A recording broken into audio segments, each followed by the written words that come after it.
Bonjour à tous, j'espère que vous allez bien en tout cas, et que le Seigneur vraiment vous bénisse. Je viens vous faire un petit partage, ce ne sera pas une lecture aujourd'hui, un partage sur Dieu bien sûr, sur Jésus et ce qu'il est. Jésus, avant toute chose, il est le pardon.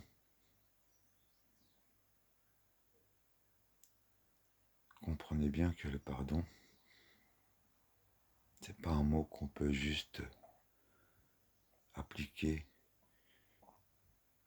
juste parce que ça sort par notre bouche. Il faut que ça vienne du cœur. Et le Seigneur, bien sûr, dans nos vies respectives, chacun nous avons pu faire du mal à des gens, il y a très longtemps pour certains, il y en a plus récemment. Mais le Seigneur nous demande de demander pardon. Bien sûr, vous n'allez peut-être pas retrouver toutes les personnes que vous avez fait du mal. Mais forcez-vous tant que possible de retrouver ceux que vous avez fait du mal pour leur demander pardon. Et aussi pardonnez aussi à ceux qui vous ont fait du mal.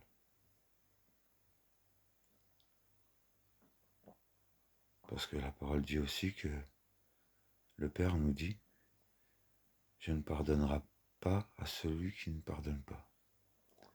Certains me diront « Oui, mais c'est une épreuve trop dure.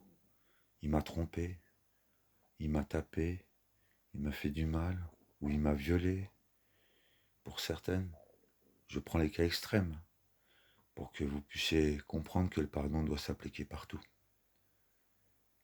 Même jusqu'à un meurtre. Il y a des cas extrêmes, bien sûr. Et ces cas-là, bien sûr, c'est de plus en plus dur de demander pardon.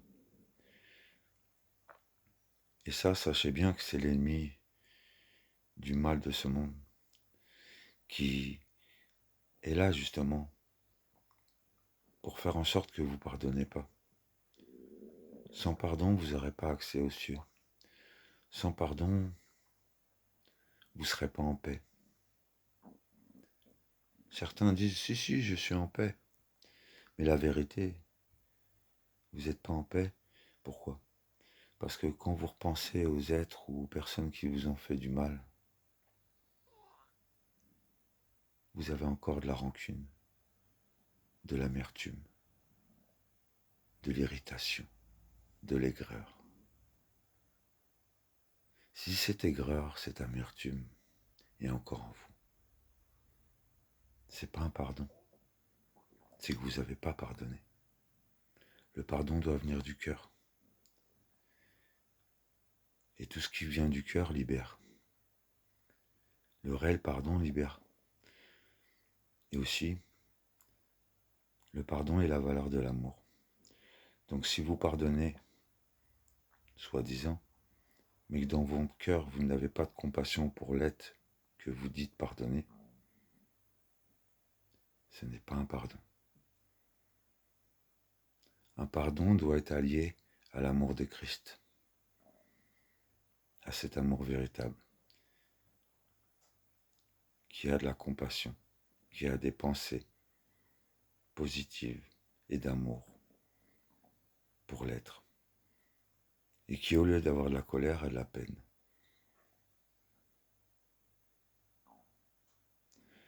Après, je parlerai aussi pour ceux qui subissent des méchancetés, des critiques, pour ceux qui, on a parlé beaucoup dans leur dos, dans les églises. Pardonnez. Ne cherchez même pas à vous justifier.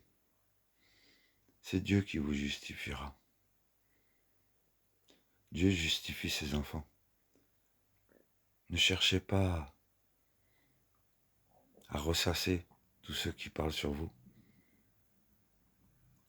Moi qui vous parle, dans le monde chrétien, beaucoup m'ont critiqué et continuent à parler sur moi. J'en entends encore. Je m'efforce de faire abstraction, mais ça me touche. Ça me touche plus. Je laisse faire Dieu. C'est Dieu qui sait qui je suis. C'est Dieu qui a donné son Fils pour moi, pour que j'aie ce pardon. Vous savez comment on appelle Jésus aussi? Le réconciliateur. Il n'y a pas de réconciliation sans pardon. Après, certains sont dans les églises, n'ont pas le cœur de Dieu. Et ça, la parole nous le dit aussi. Pour ça, il faut lire la parole, bien sûr. Parce que beaucoup ne lisent pas la parole ou lisent quelques versets quand ça les arrange. C'est pas une critique, mais c'est une réalité, c'est vrai. Mais si on lit réellement la parole, on va découvrir que il n'y a pas de salut sans pardon. La porte sera fermée. Et la porte, c'est Jésus. Seul Jésus est la porte qui accède au Père. Je sais, pour les non-croyants qui écoutent ma voix, ils vont se dire c'est une folie. Mais la parole dit aussi que la croix est une folie pour ce monde. Si vous cherchez à vous approcher de Jésus avec vos raisonnements scientifiques, vos raisonnements cartésiens, vous ne comprendrez jamais Jésus. Et vous croirez jamais en Jésus.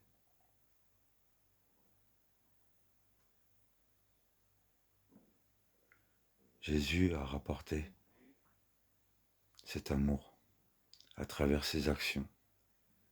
Comme cette femme que tous critiquaient et qui avait été menée devant tous. Ils étaient prêts à la lapider, à lui jeter des cailloux. Ne cherchez pas à vous défendre. C'est Dieu lui seul qui vous défendra. Mais pardonnez surtout à ceux qui vous font du mal, ou qui parlent sur vous, ou qui critiquent, ou qui, par exemple, ont entendu des choses sur vous, mais ne savent pas vraiment si c'est vrai. Ils n'ont eu qu'une part de l'information. Ne cherchez pas à essayer de convaincre qui que ce soit. C'est Jésus qui justifie. Et c'est lui seul qui sera la preuve de notre salut. En tout cas, Jésus est venu sur cette terre il y a un peu plus de 2000 ans pour apporter des valeurs d'amour que la New Age, que diverses religions se sont accaparées pour manipuler et détourner les vraies valeurs. Mais sans puissance de la croix, sans puissance de ce sacrifice. Comme un sorcier qui sacrifie un poulet pour faire son incantation, et bien Dieu a été plus puissant. Il a sacrifié son fils. Il a laissé couler le sang de son fils pour briser tout sortilège, toute incantation du monde. Jésus sans la croix n'a aucune puissance. Donc pour tous ceux qui croient que Jésus est juste un homme,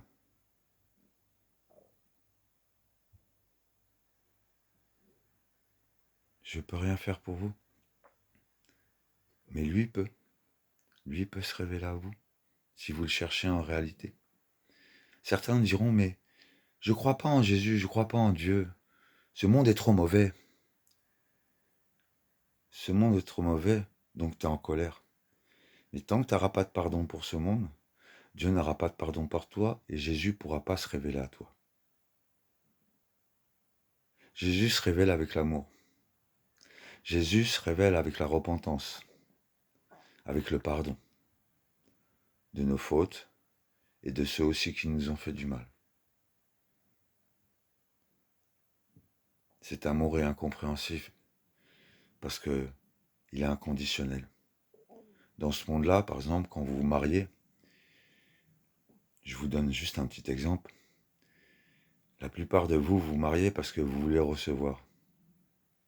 l'amour de cet homme ou l'amour de cette femme.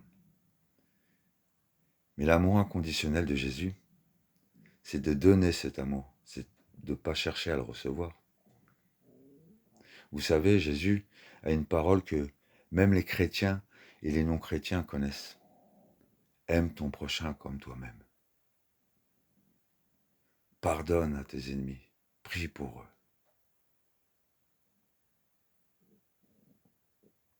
Soyez bénis. Passez une très belle journée. Que le Seigneur se révèle à vous. Ainsi soit-il.